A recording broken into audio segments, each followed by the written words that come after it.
In the autumn of 1857, something happened in Little Rock, Arkansas that the local authorities buried so deep it took over a century for whispers to surface. On Thanksgiving night, in what was once the grandest plantation house in Hallowell County, a slave named Silas supposedly killed his master with his bare hands, snapping Colonel Thaddeus Merrow's neck like a dry twig. But here's what makes this story different from other tales of slave rebellion. Witnesses claim Silas' strength that night was inhuman, strong enough to crush a man's skull with one hand, bend iron tools into pretzel shapes, and leave handprints pressed so deep into oak beams they were still visible decades later. Long after the house itself had begun to sag into the Arkansas dirt, the official records were sealed, the witnesses silenced, and the entire incident scrubbed from local newspapers. What really happened on Merrow Plantation that Thanksgiving? And why did 3 separate county officials spend the rest of their lives claiming that what they saw that night defied all natural explanation? The story begins in the heart of Arkansas Territory, 20 miles south of Little Rock, where the Arkansas River carved its lazy path through some of the richest bottomland cotton country in the South. By 1857, Merrow Plantation had grown to encompass over 3,000 acres, worked by nearly 200 enslaved souls who lived in the shadow of Colonel Merrow's imposing Greek Revival mansion. Merrow himself was a man of contradictions, a Massachusetts-born lawyer who had moved south in his 20s, drawn by the promise of easy wealth in cotton speculation. Unlike many plantation owners who were born into the system, Merrow had chosen it, and perhaps because of that choice, he ruled his property with a methodical cruelty that shocked even his neighbors. He kept meticulous ledgers of punishments, maintained detailed breeding charts for his human property, and was known throughout Hallowell County for his scientific approach to slave management. In his study, under tall windows that looked out over the Oakwine Drive, he had shelves of medical texts, agricultural journals, and foreign pamphlets on human varieties, all annotated in his tight, neat hand. The enslaved community, Merrow Plantation, lived into distinct quarters, the field hands in rough-hewn cabins near the river, low roofs and packed turf floors that turned to mud when the rains came, the house servants in slightly better accommodations closer to the main house, plank floors, real glass panes, and chimneys that smoked but at least gave some warmth in winter. Between these rough buildings and the gleaming mansion was a world of whispered conversations, hidden knowledge, and survival strategies passed down through generations. The older slaves spoke of better times under Merrow's predecessor, a gentler man named Cartwright, who had sold out when the colonel arrived with northern capital and southern ambitions. Cartwright had been cruel in all the ways the system demanded, but had never taken notes while a man screamed. Among this community, Silas stood apart. Not because of his size, though at 6'4" he towered over most men of his era, but because of his strange history. Colonel Merrow had purchased him 3 years earlier from a bankrupt plantation in Louisiana, and the bill of sale listed unusual details in careful ink: strong constitution, unusual physical capabilities, possible medical anomaly.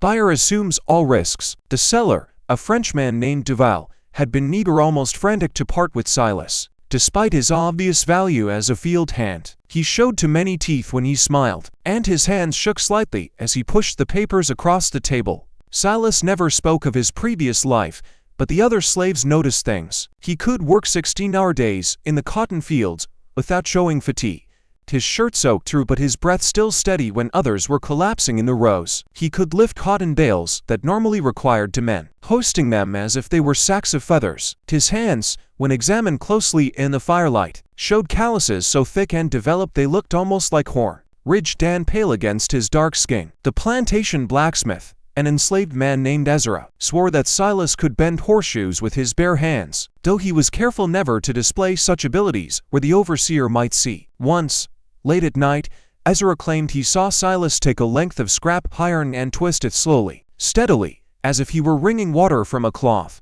The iron protested in low groans, then gave way. But it wasn't just physical strength that set Silas apart.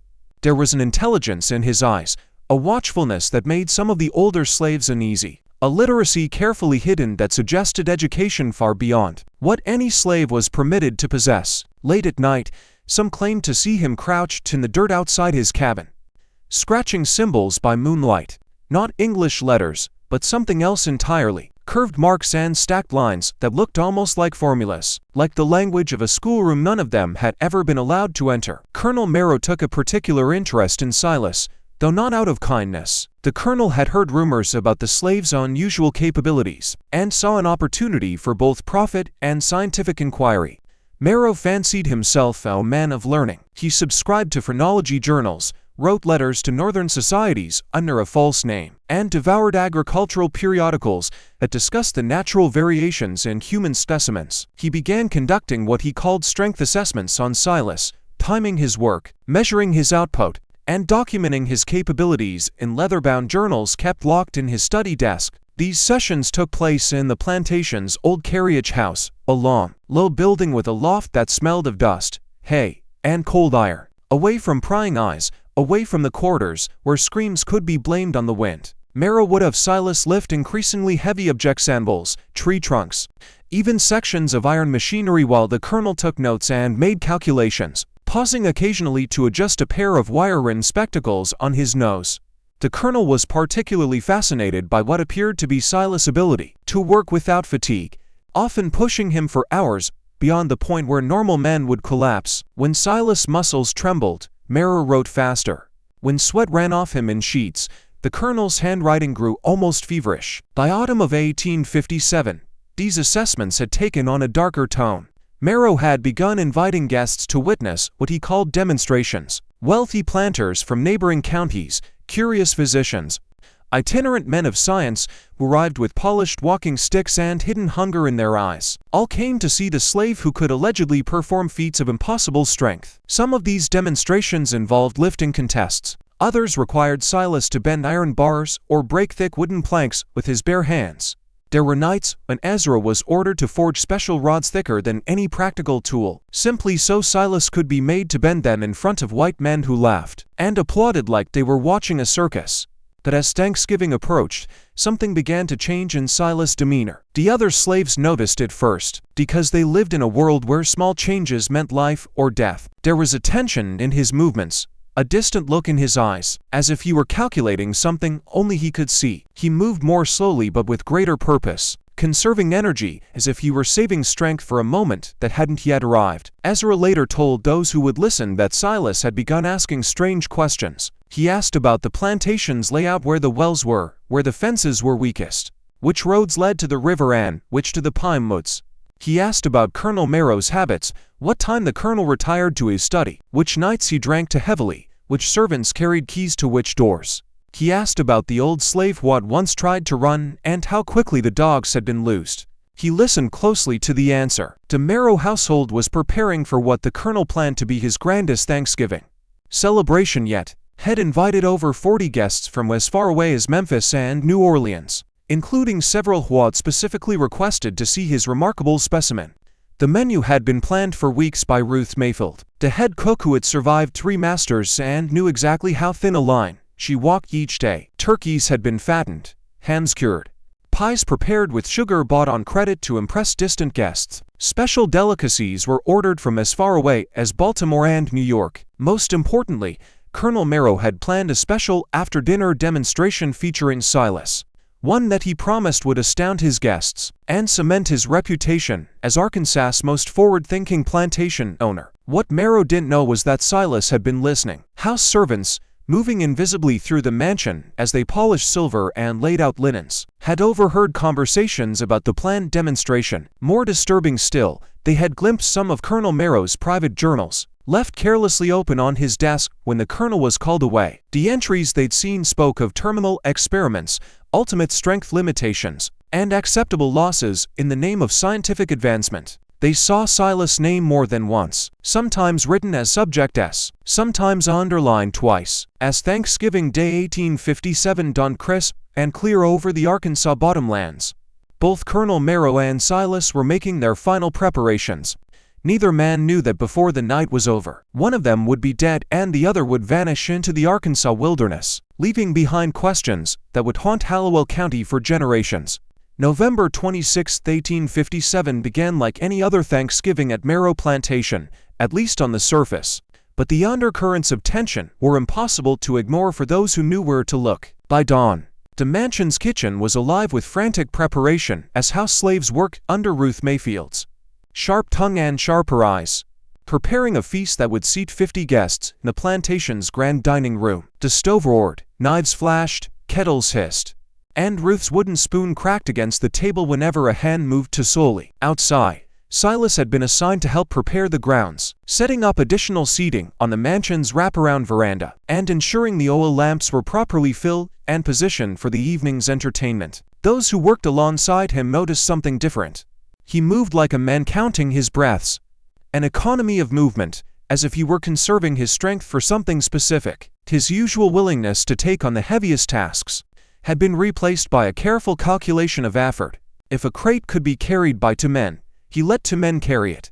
If the overseer barked at him for not stepping forward, he bowed his head and played the dull brute. The overseer, a man named Barlow with whip scars on his own back from an earlier life, muttered that Silas was getting lazy.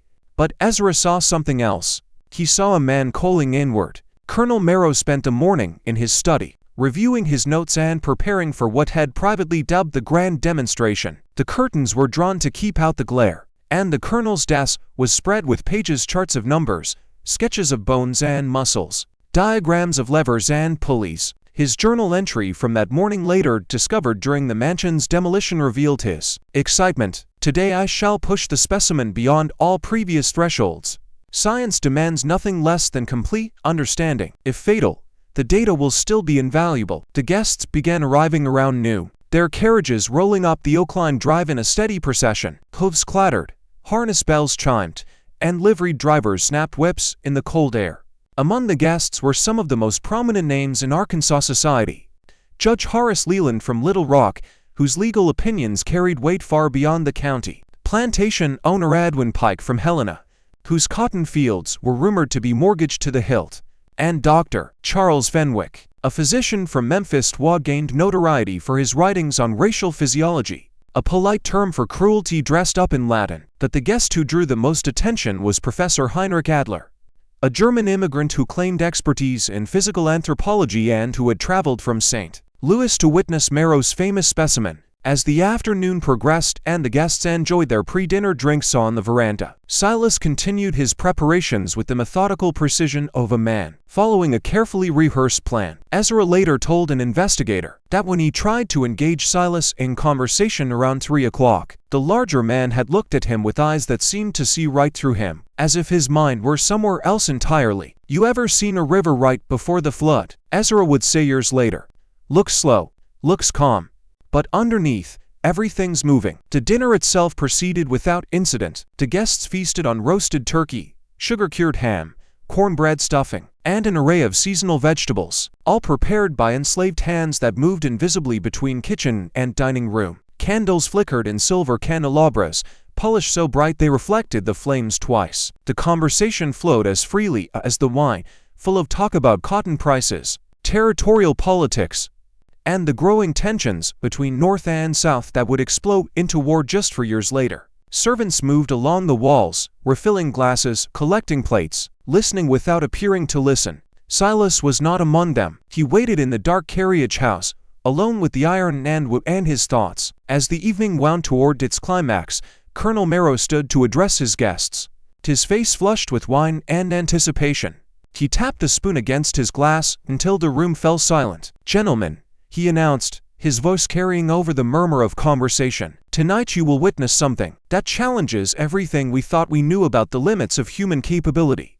My specimen, Silas, will demonstrate feats that would have been considered impossible just a generation ago." A few of the guests exchanged looks. Some were intrigued, others vaguely uncomfortable, but they all rose when Merrow gestured, following him out into the chilly night. They crossed the yard to the old carriage house. Torches had been arranged around the building's perimeter, casting dancing shadows against the weathered wooden walls. Crickets fell silent as the crowd approached, as if the night itself were holding its breath. Inside, the space had been cleared except for an array of testing apparatus, iron bars of various thicknesses, wooden beams, anvils, and what appeared to be sections of railroad iron arranged on heavy wooden blocks. Silas was already waiting inside. His massive frame was silhouetted against the torchlight seeping through the gaps in the boards. His shirt clung to him like a second skin, outlining shoulders and arms that looked more like carved stone than flesh. Something about his posture, the way he held his shoulders, the angle of his head suggested a readiness that went beyond mere physical preparation. Dr. Fenwick later wrote in his private diary that looking at Silas that night was like beholding a spring wound to the very breaking point, terrible, beautiful, and inevitable. Colonel Marrow began with his usual demonstrations. Silas lifted weights that should have been impossible for any man, hefting an anvil with one hand and holding it at arm's length. While the guests counted in astonishment, he bent iron bars that should have required machinery, his jaw clenched, tendons standing out in his neck like ropes. He split thick oak beams with his bare hands, driving his fingers into the wood until it cracked with a sound like gunfire. The guests watched in amazement. Some clapped, some muttered prayers under their breath. Professor Adler took copious notes, muttering in German, occasionally stepping closer to inspect Silas' hands, his breathing, the color of his skin. But as the evening progressed, Marrow's demands became more extreme. He ordered Silas to lift heavier weights, bend thicker iron, break harder wood. He seemed to forget the presence of his guests, caught up in his own thirst for data, pushing the man in front of him as if he were nothing more than a machine. The guests, initially impressed, began to shift uneasily as they realized they were witnessing what amounted to systematic torture, disguised as scientific inquiry. The air inside the carriage house grew thick with heat and smoke and the metallic tang of sweat. Silas' breath came harsh and ragged, but his eyes were unnervingly calm. It was Judge Horace Leland who first noticed a change in his expression. Around 10:30, as Marrow ordered Silas to attempt lifting what appeared to be a section of railroad rail, something shifted in the slave's demeanor. The careful compliance, the measured responses, all of it vanished, replaced by something that made the judge take an involuntary step backward. It wasn't rage exactly, or not only rage, it was decision. "Colonel," Leland said quietly, dabbing at his forehead with a handkerchief, "perhaps we've seen enough for one evening." But Marrow, flushed with excitement and the heady sense of control, waved off the suggestion. "Nonsense," he snapped. "We're just reaching the truly interesting thresholds. Silas, I want you to attempt something we've never tried before." He gestured toward a massive piece of machinery that had been moved into the carriage house. Earlier that day, the iron flywheel from a cotton gin, weighing easily 400 pounds. It sat squat and silent on wooden rollers, a circle of cold iron that seemed to drink in the torchlight. For a long moment, Silas stared at the flywheel, then at Colonel Marrow, then at the circle of expectant faces surrounding them. He looked at each man in turn, as if weighing them, measuring not their strengths but their souls. When he finally spoke, his voice was so quiet that several guests had to lean forward to hear him. "No, sir." The simple refusal hit the gathering like a physical blow. In the antebellum South, a slave's direct refusal of a master's command was unthinkable. A violation so complete it demanded immediate and violent response. But something in Silas' tone, in the way he held himself, gave everyone pause. Colonel Marrow's face went through a spectrum of emotions: surprise, disbelief, anger, and finally a cold fury that his guests had never seen before. "What did you say?" "I said no, sir."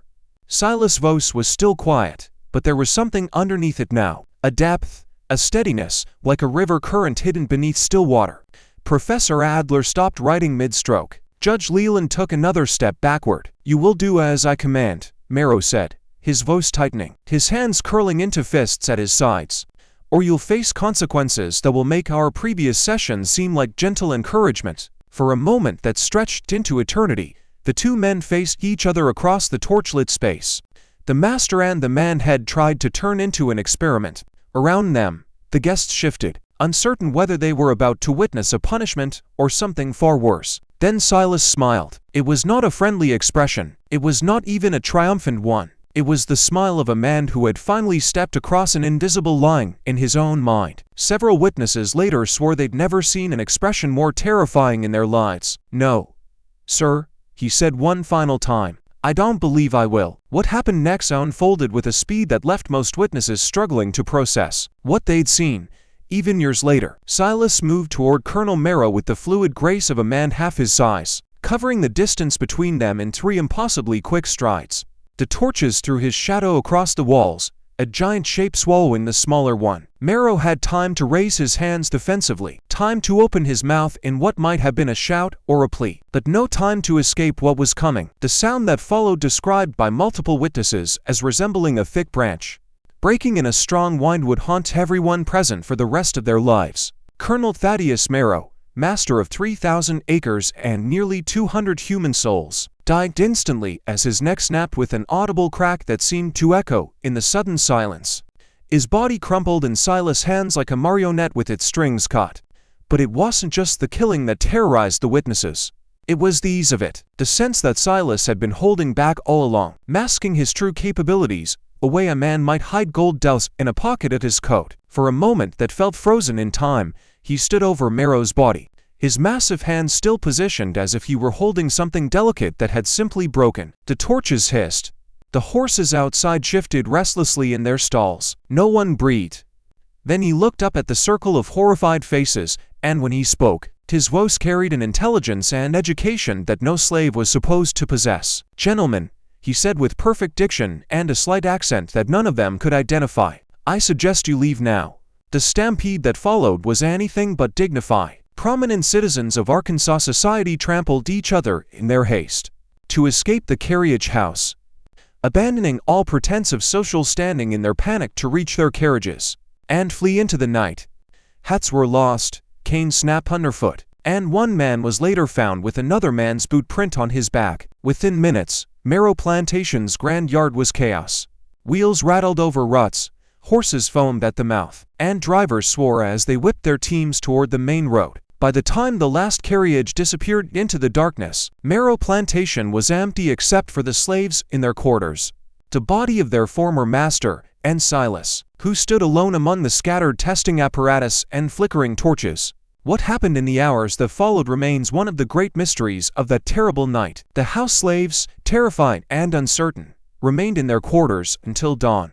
They had learned through bitter experience that white men's violence was like a storm. When it broke, you stayed low until it passed. When they finally emerged in the gray light of morning, they found the carriage house empty. The torches had burned down to stubs. The iron bars lay twisted and scattered. The flywheel sat still and untouched. Colonel Marrow's body was gone. Silas had vanished as completely as if had never existed, leaving behind only the deep handprints pressed into the oak beams, where had demonstrated his strength, and a plantation full of people who suddenly found themselves without a master, without direction, and without any idea what came next. The disappearance of Silas and the body was only the beginning. Within hours, riders were dispatched to Little Rock. Telegrams were sent from the nearest town. Officials began arriving at the plantation with badges, uniforms, and questions. What they found launched an investigation that would consume local authorities for months and leave questions that remain unanswered to this day. The immediate aftermath of that Thanksgiving night created chaos throughout Hallowell County. By dawn of November 27th, word had spread through the network of plantation owners, overseers, and county officials who formed the backbone of Arkansas society. The implications were staggering, not just because a slave had killed his master, but because of how completely Silas had vanished, and how traumatized the witnesses had become. Judge Horace Leland, one of the most respected legal minds in the state, returned to Little Rock in a state that his clerk described as complete nervous collapse. He sat in his office, curtains drawn, staring at the wall and flinching whenever a door closed loudly. Dr. Charles Fenwick checked himself into a private sanitarium and refused to speak about the events for over a year. When he finally did, his account was rambling and half-coherent, full of phrases like impossible leverage and unbounded capacity. Professor Heinrich Adler simply disappeared, abandoning his hotel room and leaving behind only a trunk full of notes, written in a mixture of German and a form of mathematical notation that no one could decipher. Some pages were filled with strange symbols that looked unsettlingly like the marks Silas had once scratched in the dirt outside his cabin. Sheriff Walter Keene arrived at Marrow Plantation at first light, accompanied by a contingent of armed deputies and several volunteer militia members. From Little Rock, they expected a crime scene, evidence of violence, possibly an ongoing slave revolt, certainly some trace of where Silas might have fled. Instead, they discovered something far more unsettling. It was as if life had simply stopped in the middle of a breath. The big house stood silent, doors open, dining room table still cluttered with half-finished glasses and plates. A chair lay overturned near the front steps. A woman's handkerchief, embroidered with a lilac, rested in the mud. The house slaves, when questioned, provided accounts that were maddeningly consistent and completely unhelpful. Yes, they had heard raised voices from the carriage house around 10:30. No, they had not investigated. Slaves learned early not to interfere in their master's business. Yes, they had seen lights moving around the plantation late into the night, but from their quarters, they could not tell who carried them. Most frustrating of all, when pressed about Silas himself, the slaves seemed almost unable to provide useful descriptions. He was tall, they agreed. Strong, surely, but when asked about his personality, his habits, his relationships with other slaves, they became vague and evasive in ways that suggested either deliberate concealment or genuine confusion about who Silas had really been. Ezra, the plantation blacksmith, proved to be the most forthcoming witness, though his testimony raised more questions than it answered. Under pressure from Sheriff Keene, he admitted that Silas had possessed unusual strength far beyond what any normal man should have been capable of. But when pressed for specifics, Ezra's account became increasingly strange. He could work all day without getting tired, Ezra testified, his hands twisting nervously in his lap. But it wasn't natural tired, you understand? It was like he was powered by something different than the rest of us. The rest of us run out. He just slowed down a bit, and sometimes late at night, Ezra added, lowering his voice, I'd see him doing things that didn't make sense. He'd be working with numbers, scratching them in the dirt, but they weren't like any numbers I ever seen. And sometimes he'd be talking to himself, but not in English, in something else, something that sounded like he was giving orders, not just talking, like he was used to being in charge of things. The physical evidence at the plantation was equally baffling. The carriage house showed clear signs of the previous night's activities: scattered weights, bent iron bars, broken wooden beams, but there was no blood. Despite the violent nature of Colonel Merrow's death, there were no clear footprints leading away from the building. Despite the soft earth that should have preserved tracks, the ground outside bore only a confusion of hoof marks from the departing carriages, and the scuffed prints of panicked men. Most mysteriously, there was no body. Sheriff Keene organized search parties that combed the Arkansas bottomlands. For miles in every direction, they dragged ponds, searched abandoned buildings, followed every creek and river in a 20-mile radius. But Silas seemed to have vanished as completely as morning mist, leaving behind no trace of his passage.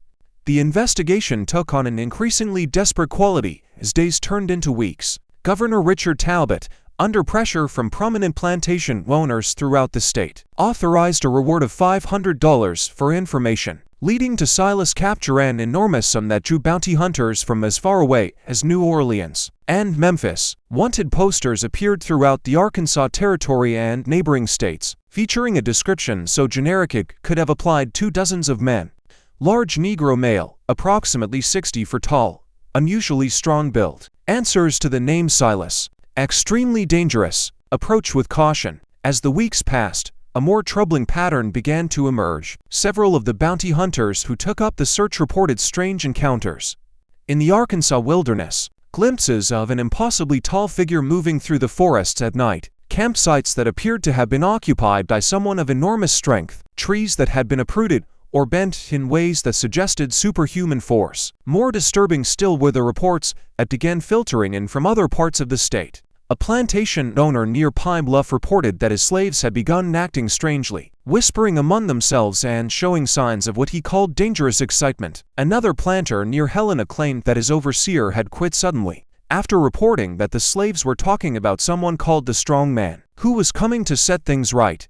By Christmas of 1857, the Silas investigation had become something of an embarrassment to Arkansas law enforcement. Despite the massive manhunt, the substantial reward, and the involvement of federal marshals, they were no closer to finding their fugitive than they had been on Thanksgiving night. Worse, the case was beginning to attract unwanted attention from northern newspapers, which had begun running sensationalized accounts of the Arkansas Superman, who had supposedly killed his master and vanished into thin air. It was during this period that the first attempts at official cover-up began to emerge.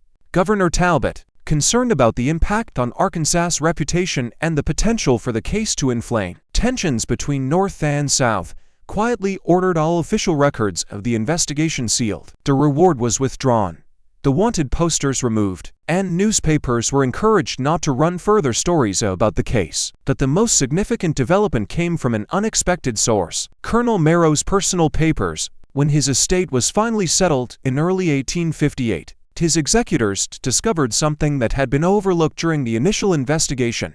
Hidden in a false bottom of the colonel's desk was a collection of documents that suggested his interest in Silas had gone far beyond simple curiosity. Among these papers was correspondence with several northern universities, including detailed discussions about human experimentation and physical enhancement studies. There were receipts for chemical compounds ordered from laboratories in Boston and New York, substances with names that meant nothing to local investigators but suggested medical or scientific applications.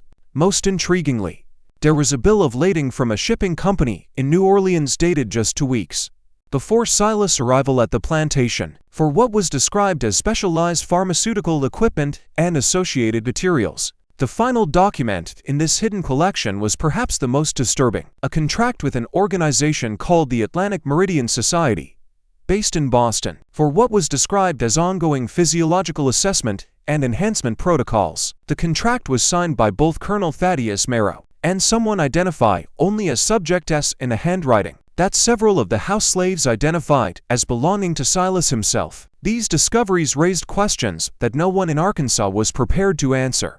Had Silas been part of some sort of medical experiment? Had Colonel Merrow been working with northern interests to develop new forms of human enhancement? And if so, what did that mean for understanding the events of Thanksgiving night, 1857? The official response to these revelations was swift and decisive. The documents were classified as sensitive estate materials, sealed by court order, and transferred to federal custody. The executors were sworn to secrecy. The house slaves who had identified Silas' handwriting were quietly sold to plantations in distant states. All mention of the Atlantic Meridian Society was scrubbed from official records. But rumors persisted, spreading through the underground networks that connected slave communities throughout the South. Stories of the strong man who had broken his chains and disappeared into legend. Tales of government experiments and northern conspiracies. Whispers about other plantations where similar specimens might be undergoing similar treatments, and what might happen if they, too, decided they'd had enough. As 1858 dawned over Arkansas, the Silas case officially no longer existed. But in slave quarters throughout the South, in the private correspondence of worried plantation owners, and in the locked files of federal offices in Washington, the questions raised by one Thanksgiving night continued to multiply. And somewhere in the vast wilderness of the Arkansas Territory, those who claimed to have seen him insisted that Silas was still out there growing stronger, biding his time, and possibly planning something that would make his actions at Merrow Plantation seem like just the beginning.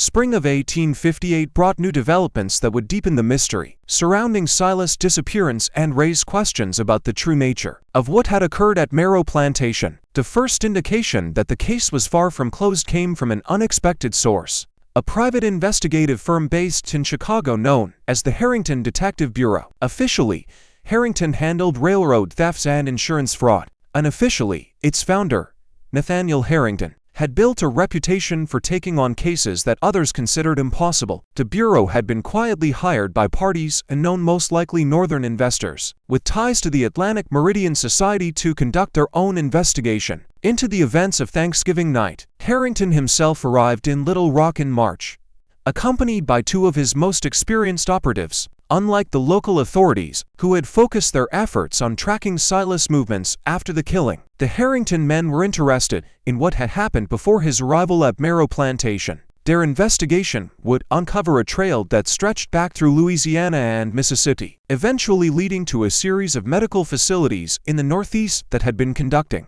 what they euphemistically called human improvement research. The Harrington investigation began with the original bill of sale that had brought Silas to Arkansas. Detective Elias Crane, posing as a potential slave buyer with an interest in unusual stock, traveled to Louisiana to interview the original seller, the Frenchman Duval. What he discovered was deeply unsettling. Duval's plantation, located in the Bayou country south of New Orleans, had been the site of extensive medical experiments conducted under the auspices of what was called The Southern Vitality Program. The program, ostensibly designed to study diseases common among enslaved populations, had actually been testing various chemical compounds and medical procedures designed to enhance human physical capabilities. The Frenchman was nervous from the moment I mentioned Silas' name. Crane wrote in his confidential report to Harrington. He kept insisting that he had disclosed all known risks in the bill of sale, that he bore no responsibility for what happened afterward. But when pressed, he admitted that Silas had been part of what he called the enhancement protocol for over 2 years before the sale. According to Duval, the Southern Vitality Program had been funded by a consortium of Northern investors interested in developing more efficient labor systems. The experiments involved exposing subjects to various chemical treatments, carefully monitored exercise regimens, and what were described as nutritional optimization protocols. Most subjects showed modest improvements in strength and endurance. A few showed dramatic changes, and a very few, like Silas, began to display capabilities that seemed to transcend normal human limitations. But there were side effects, Duval had confided, his hands damp, his accent thickening as he swallowed his fear. The enhanced subjects began to show signs of independence. They became harder to control, more questioning of authority. Some began to display intellectual capabilities that were most disturbing. Silas was among the worst or the best, depending on your perspective. He learned to read and write within months despite never being formally taught. He began to understand complex mathematical concepts, copying equations from Duval's overseer's books and working through them on his own. He started asking questions about the nature of the treatments he was receiving, about who paid for them, about why certain men came from the north to watch him run, lift, and endure. The Louisiana experiments had been shut down abruptly in 1850 when several enhanced subjects escaped during a revolt that left 3 overseers dead. Most of the escapees had been recaptured and quietly disposed of, but a few, including Silas, had been sold to distant plantations with carefully worded disclaimers about their unusual characteristics. This revelation led the Harrington men to investigate the northern connections to the Southern Vitality Program. What they discovered was a network of medical facilities, research institutions, and private laboratories that had been conducting similar experiments throughout the 1840s and 1850s. The work was funded by a combination of private investors, government contracts, and what appeared to be military interests seeking to develop enhanced soldiers for potential future conflicts. The central figure in this network was a German physician named Dr. Otto Reinhardt, who had established research facilities in Boston, Philadelphia, and Baltimore. Reinhardt's work focused on what he called human optimization, using a combination of chemical treatments, physical conditioning, and psychological conditioning to create individuals with enhanced capabilities. His test subjects were drawn from prisons, immigrant populations, and, increasingly, enslaved individuals purchased specifically for experimental purposes.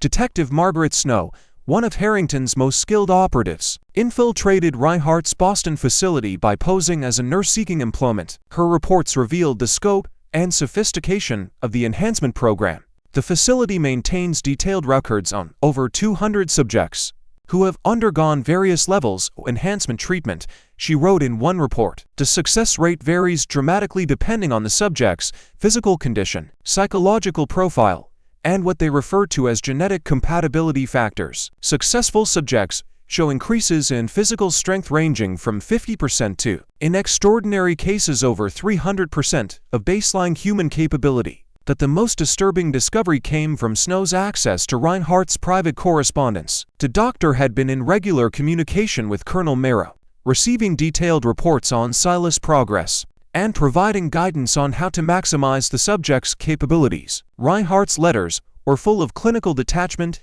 and chilling curiosity. More alarming still, the letters revealed that Merrow's Thanksgiving demonstration had been planned in coordination with Reinhardt as the ultimate test of Silas enhancement. The subject has reached the limits of our current understanding, one of Reinhardt's letters read. The demonstration you have planned will provide crucial data about the psychological breaking points of enhanced subjects. We must understand what happens when they are pushed beyond all reasonable limits. The implications for future military applications are enormous. The final piece of the puzzle came from an unexpected source. Ezra, the blacksmith, who had maintained contact with several of the Harrington operatives through a network of free blacks in Little Rock. In late April, Ezra provided information that suggested Silas had not simply vanished, but had been preparing for his escape for months. He had been making arrangements, Ezra revealed during a clandestine meeting in a church basement. There were people who knew about him, people who had been waiting for the right time. The night he killed the colonel wasn't random.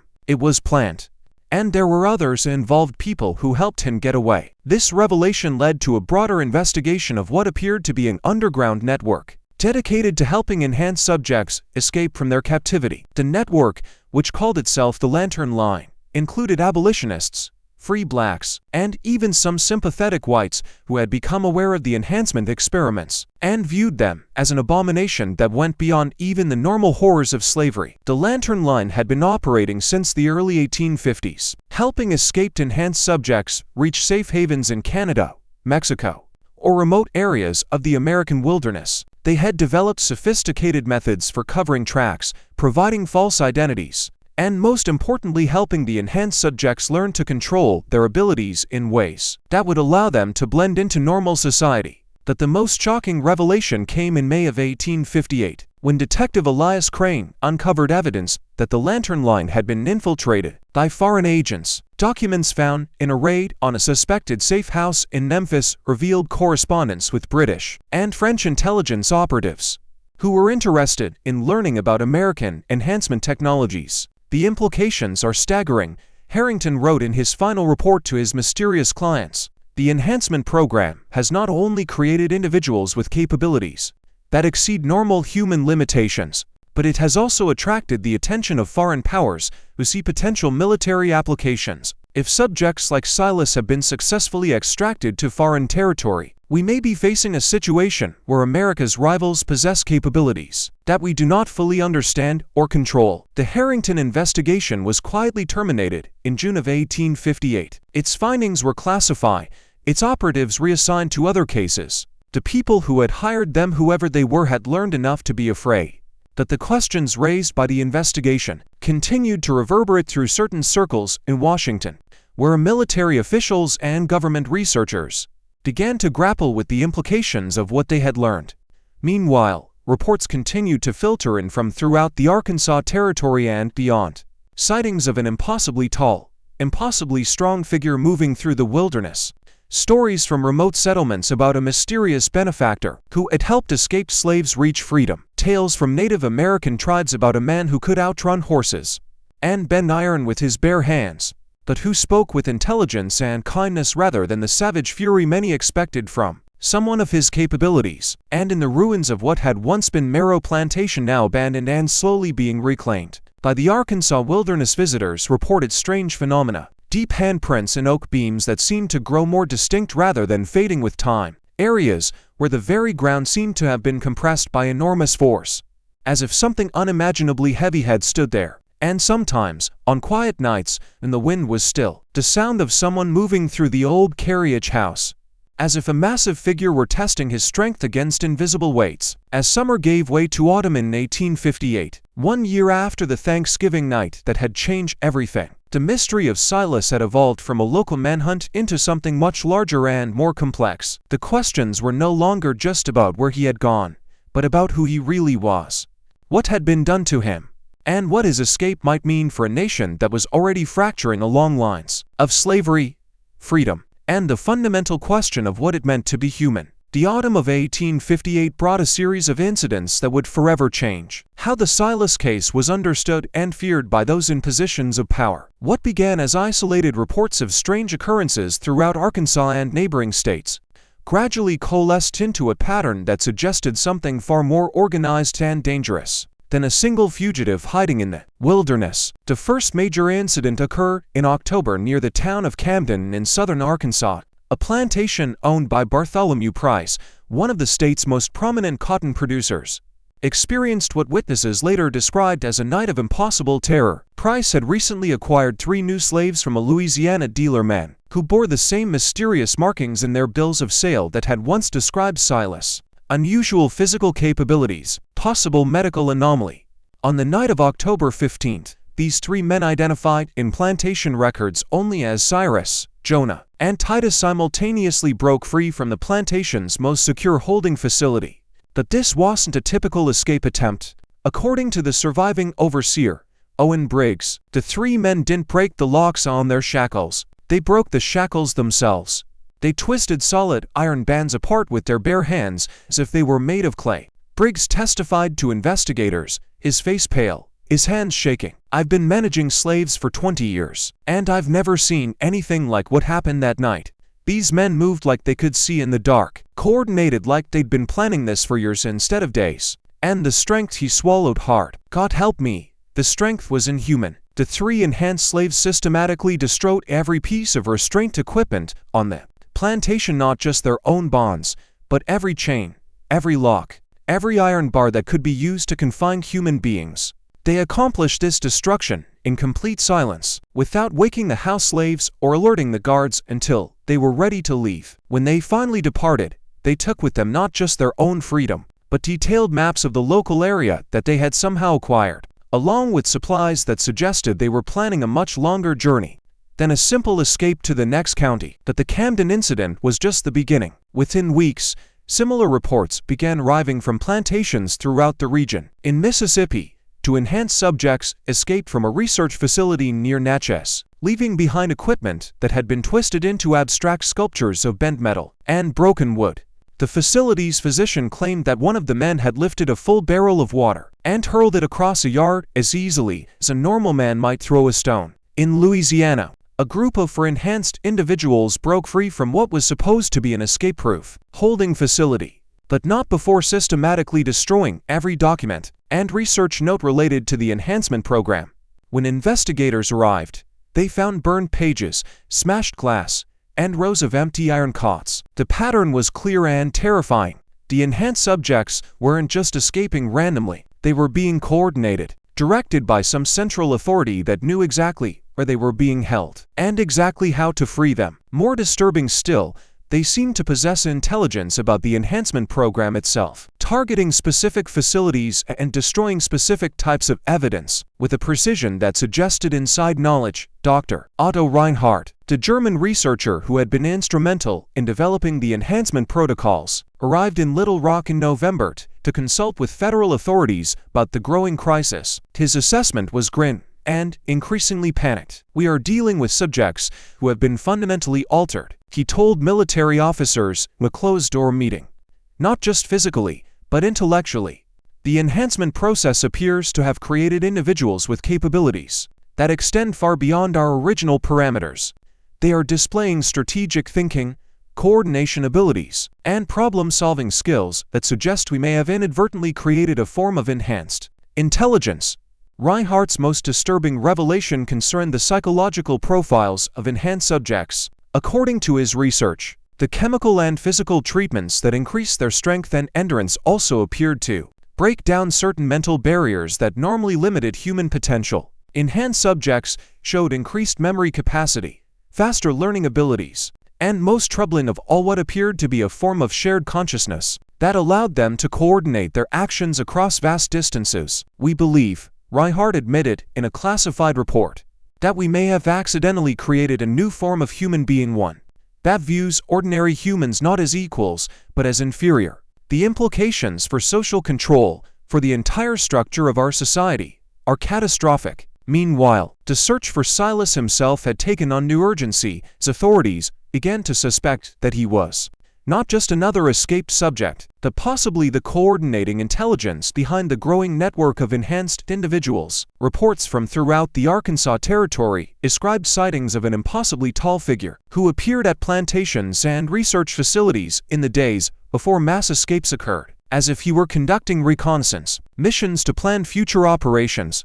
One bounty hunter, a man named Luther Kane, who had been tracking enhanced subjects since the Camden incident, provided the most detailed account of an encounter with what he believed was Silas himself. In late November, while following tracks near the Buffalo River in northern Arkansas, Kane claimed to have come face to face with the fugitive in a remote canyon. "He was standing on a ledge about 30 feet above me," Kane reported to federal marshals, "and I knew immediately that this wasn't someone I could take alive. The size of him was inhuman. He had to be close to 7 feet tall and built like he could tear a tree out of the ground.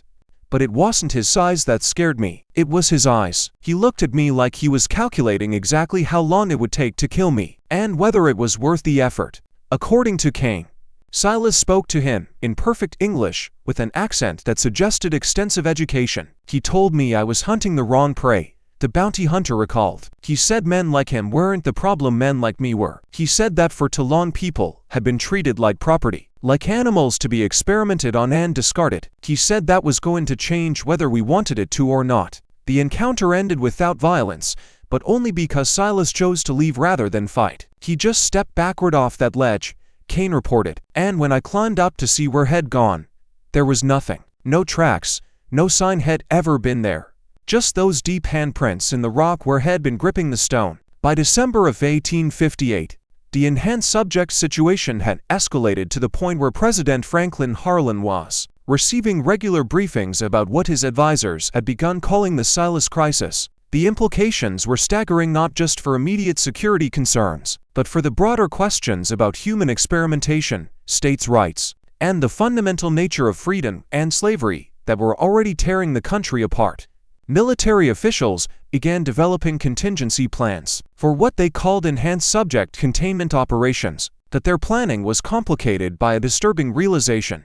They had no clear understanding of exactly how many enhanced individuals had been created over the years, where they all were, or what their ultimate capabilities might be. The various research programs had been conducted in secret, with minimal coordination and almost no central record keeping. We may be facing a situation, wrote General Abram Pierce, a classified memo to the War Department, where our own scientific ambitions have created a threat that we are fundamentally unprepared to address.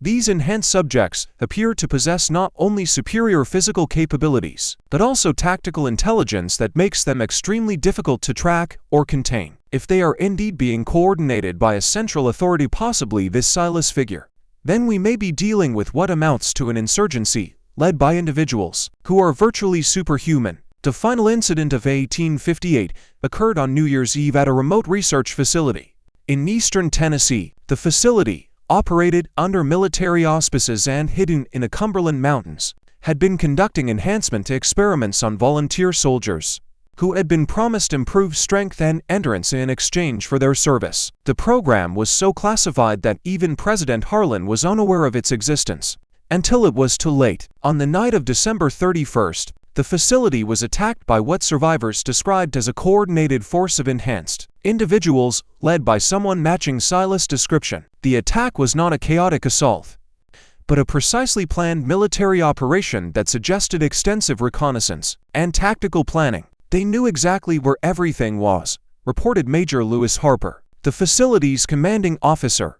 They disabled our communications first, then systematically destroyed all research materials and freed the subjects. The entire operation took less than 2 hours, and they accomplished it without killing a single person, though they made it very clear they could have eliminated all of us if they had chosen to do so. The most disturbing aspect of the Tennessee raid was the message left behind. Carved into the facility's main laboratory wall in letters 2 inches deep was a declaration that would haunt government officials for years to come. The chains are broken. The strong shall no longer serve the weak. A new age begins. The message was signed with a single symbol, a representation of broken shackles that investigators would later discover had appeared at every site where enhanced subjects had escaped or been freed. It was becoming clear that what had begun as isolated incidents of individual escapes had evolved into something much more organized and dangerous. A coordinated uprising led by individuals whose capabilities exceeded anything in previous human experience.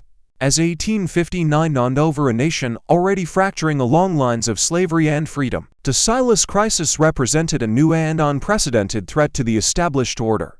The enhanced subjects weren't just seeking their own freedom. They appeared to be working toward the systematic destruction of the entire system of human bondage and experimentation that had created them. And somewhere in the vast wilderness of the American frontier, Silas and his growing circle of enhanced followers were planning their next move in what was beginning to look less like a series of escapes and more like the opening phases of a war. The confrontation that would finally reveal the full scope of the Silas conspiracy came in the spring of 1859, in a location that no one could have anticipated, the nation's capital itself. What began as a routine investigation into government contracting irregularities would explode into a crisis that reached the highest levels of the federal government and threatened to expose secrets that powerful men had killed to protect. The investigation began when Congressman Daniel Wright of Ohio, a longtime opponent of slavery, received an anonymous package containing documents that detailed the full extent of the enhancement program.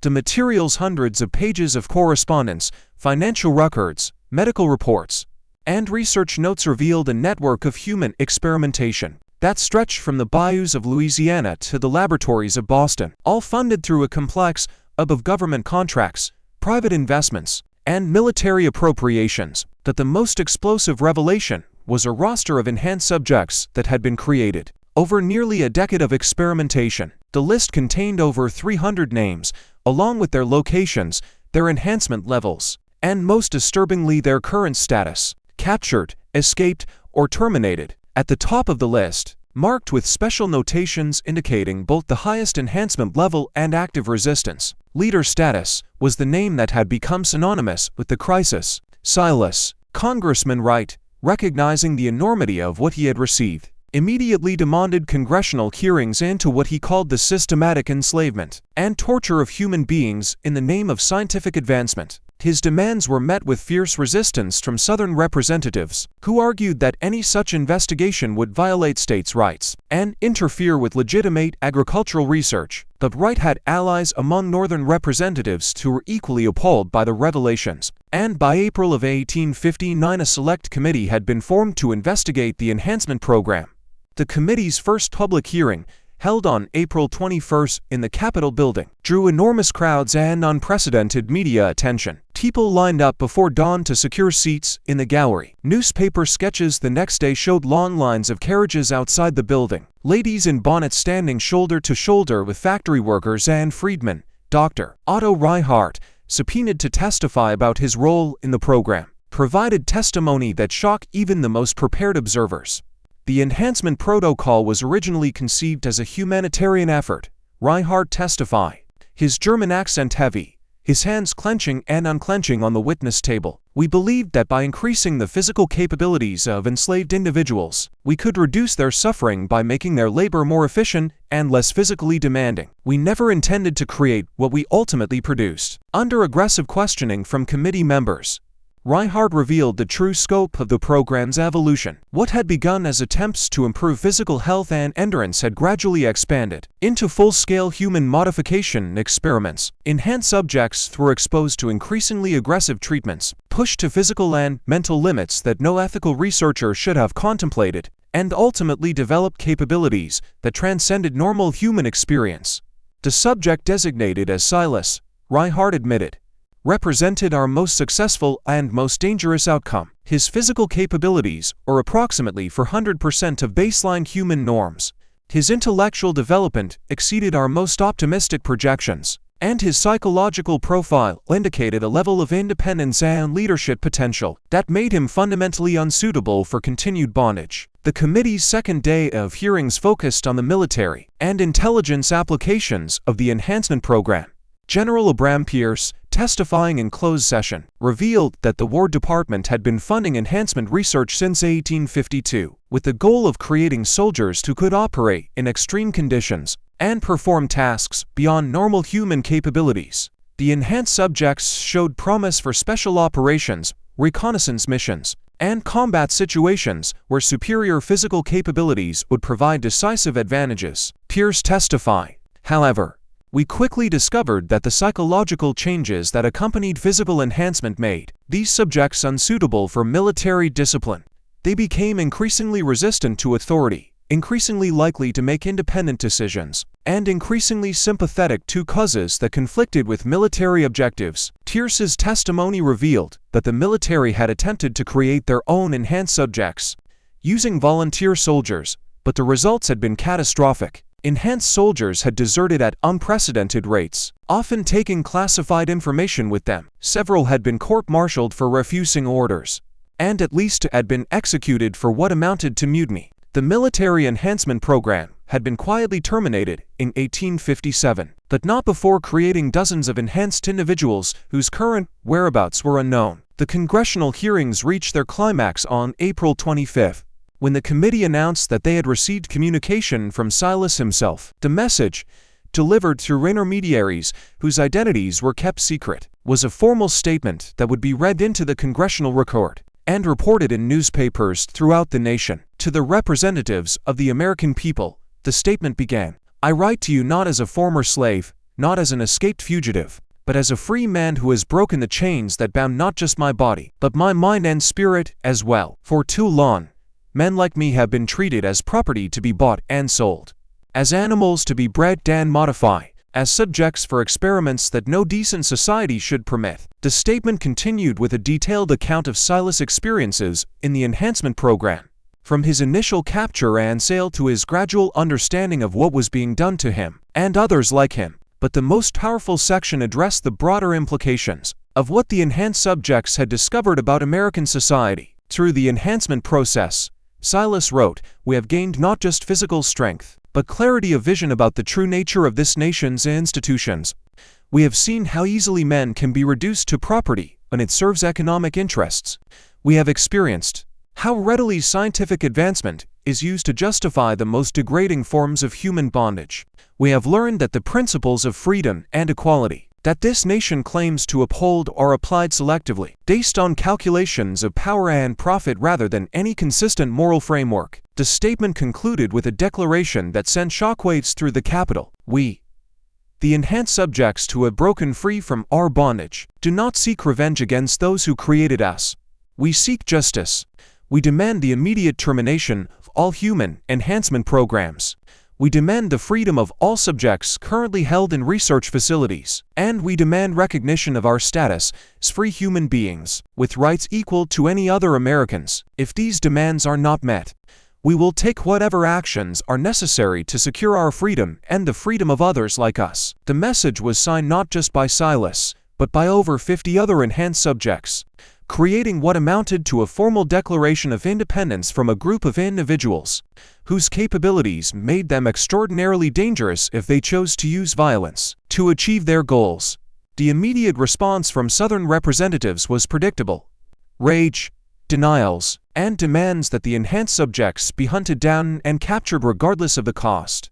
But Northern representatives, already sympathetic to abolitionist causes, saw the enhanced subjects' demands as fundamentally just, even if their capabilities made them frightening. The divide over how to respond to the Silas crisis became yet another factor pushing the nation towards civil war. President Franklin Harlan, facing pressure from all sides, authorized a massive manhunt for enhanced subjects throughout the nation. Military units were deployed to search territories where enhanced subjects were believed to be hiding. Bounties were increased to unprecedented levels, and a special federal task force was created to coordinate the capture or elimination of what government officials were now calling enhanced insurgents. But even as these measures were being implemented, reports began arriving that suggested the enhanced subjects were no longer simply hiding in the wilderness. Sightings were reported near major cities: Washington, Philadelphia, New York, Charleston. Enhanced individuals were apparently conducting reconnaissance missions in urban areas, gathering intelligence about government facilities, military installations, and research centers. The climax of the crisis came on May 15, 1859, when Silas himself appeared in Washington, D.C. He didn't attempt to hide or operate in secret. Witnesses testified that he walked openly through the streets of the Capitol in broad daylight, his massive frame and impossible height making him unmistakable to anyone who saw him. Children pointed. Men fell silent mid-conversation. Women stepped aside without quite knowing why. He moved with complete confidence, as if he had no fear of capture or confrontation. His destination was the Capitol building itself. He approached the broad steps with a measured stride, looked up at the dome that symbolized the nation's power, and then turned to a small cluster of stunned guards who had frozen in his path. "I am here to speak with those who claim to represent the people," he said calmly. "You may fetch them, if you wish." The request for a meeting with the Congressional Committee investigating the enhancement program was, of course, denied. Silas was a fugitive slave wanted for murder, not a legitimate political representative, but his mere presence in the nation's capital, unarmed and unafraid, sent a message that was impossible to ignore. The enhanced subjects were no longer running and hiding.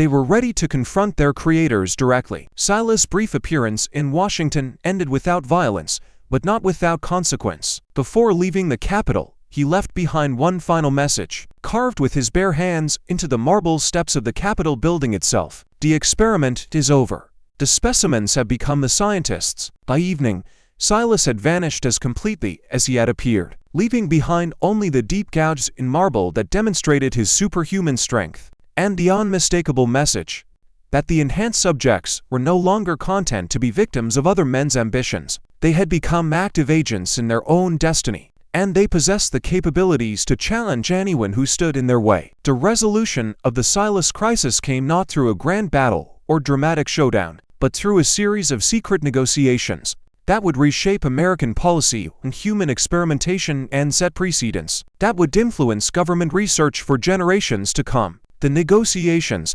conducted through intermediaries and kept hidden from public scrutiny, began in June of 1859 and continued throughout the summer, even as the nation moved inexorably toward civil war. The breakthrough came when President Harlan, recognizing that a purely military solution to the enhanced subject problem would likely result in enormous casualties and unwanted publicity, authorized Secretary of War Stephen Hale to enter into direct communication with Silas and his representatives.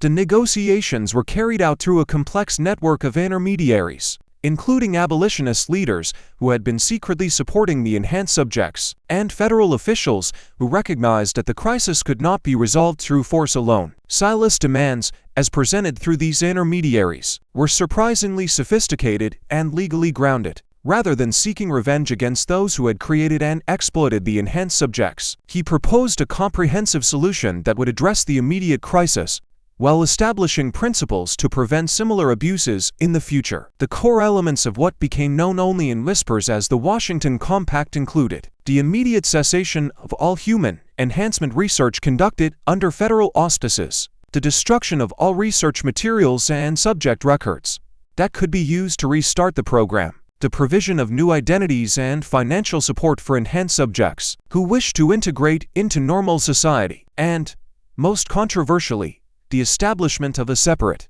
remote territory where enhanced subjects who preferred to live apart from normal society could establish their own communities. The territory identified for this purpose lay in the remote regions of Alaska, then still under Russian control. Through complex and secretive negotiations, American officials arranged informal understandings with local Russian authorities, who were more interested in maintaining trade and goodwill than in prying into the identities of a few hundred unusual settlers. Dr. Otto Reinhardt, whose testimony before Congress had helped expose the full scope of the enhancement program, played a crucial role in the resolution. In exchange for immunity from prosecution, he provided detailed medical information that allowed government doctors to develop treatments for enhanced subjects who wished to reduce their capabilities and integrate into normal society.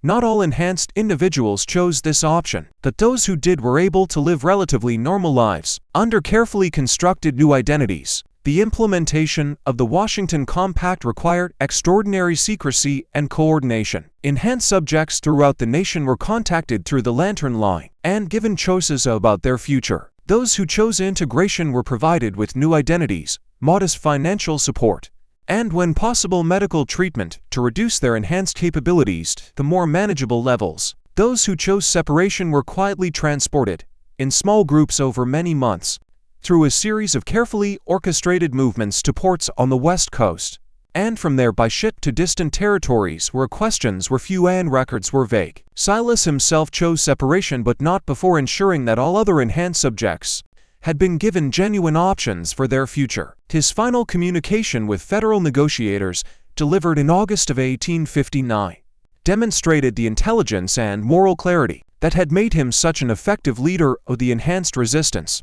"I have no desire to live among people who view individuals like me as either property to be owned or weapons to be controlled," he wrote. "But I also have no desire to see unnecessary suffering inflicted on either side of this conflict. The compact we have negotiated provides a path forward that respects the autonomy of all parties, while preventing future tragedies. I hope that future generations will learn from the mistakes that created this situation, and will treat all human beings with the dignity and respect that every person deserves."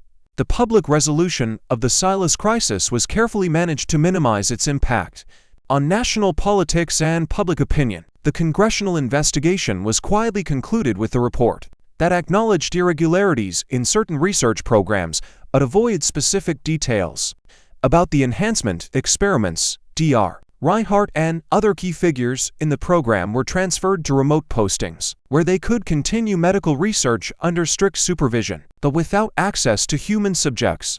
The enhanced subjects who chose integration were scattered throughout the northern states, where they lived quiet lives under assumed identities. Many became successful farmers, craftsmen, or small business owners, their enhanced capabilities providing advantages they were careful not to display too obviously. A few became involved in the Underground Railroad, using their abilities and their intimate understanding of systems of control to help other enslaved individuals escape to freedom. Those who chose separation established communities in the remote territories of the North and West, places of long winter nights and wide skies where they could live out their lives, without chains, without laboratories, and without the constant threat of being turned into data. Among the indigenous peoples of these regions, stories spread of strange settlers, peoples stronger and faster than any they had seen, who aged slowly, worked tirelessly, and spoke often of justice, restraint, and the cost of power. The most lasting impact of the Silas crisis was its effect on federal policy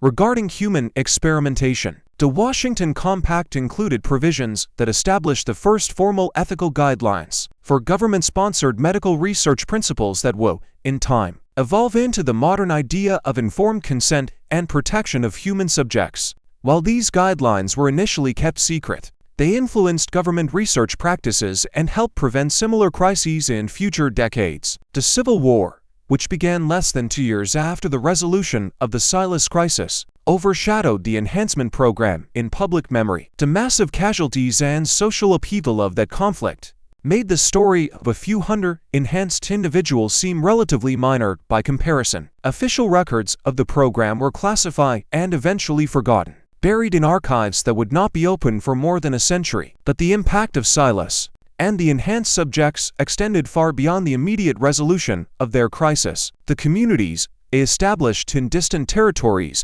became centers of learning and technological innovation, developing advanced techniques in engineering, medicine, and agriculture that would, eventually, benefit the wider world. Several of the enhanced subjects who chose integration became important, if invisible, figures in the abolitionist movement, using their capabilities and their unique perspective to help end the system of slavery that had made their own exploitation possible. Most importantly, the Silas crisis demonstrated that human dignity and individual rights could triumph over even the most sophisticated systems of oppression and exploitation.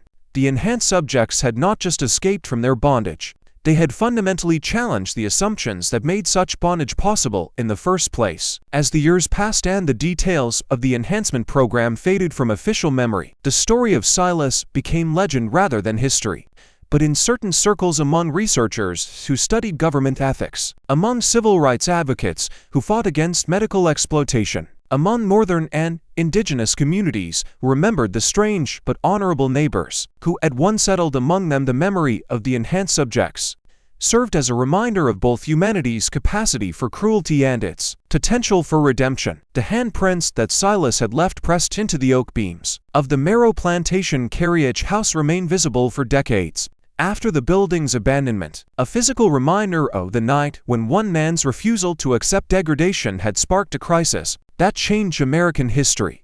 Visitors to the ruins before the last timbers finally fell, and the land swallowed them, often reported a sense of awe when they saw those marks. Not fear, but recognition. Recognition of the extraordinary strength that had been required not just to break physical chains, but to challenge an entire system of human exploitation. And somewhere, in the long twilight of a northern winter or the quiet of a forest that was once called frontier, men and women with extraordinary strength and keen, watchful eyes lived out their lives under borrowed names. They raised children who did not know the names of the plantations their parents had fled. They told stories by firelight about chains and laboratories and a man who once walked into the heart of a capital and carved his declaration into stone. The world forgot the details. The archives gathered dust. Politicians grew old and died, their speeches fading into brittle pages. that the lesson remained, written not just in ink or marble, but in the lives of those who refused to be reduced to property, experiment, or weapon. In the end, the most frightening thing about the Silas story is not the superhuman strength or secret experiments, it is how close the world came to accepting those experiments as normal. How easily charts and ledgers and polite phrases like optimization could hide the simple truth that people were being treated as things. And the most hopeful thing is this, that even when bodies were altered and minds pushed to their limits, the desire for freedom and dignity could not be bred out, drugged away, or trained into submission. Somewhere deep in the bones and blood and stubborn will of a man once called subject S, something human remained, strong enough to lift anvils, strong enough to snap a neck, and strong enough to say, at last, in perfect, measured English, "No, sir, I don't believe I will."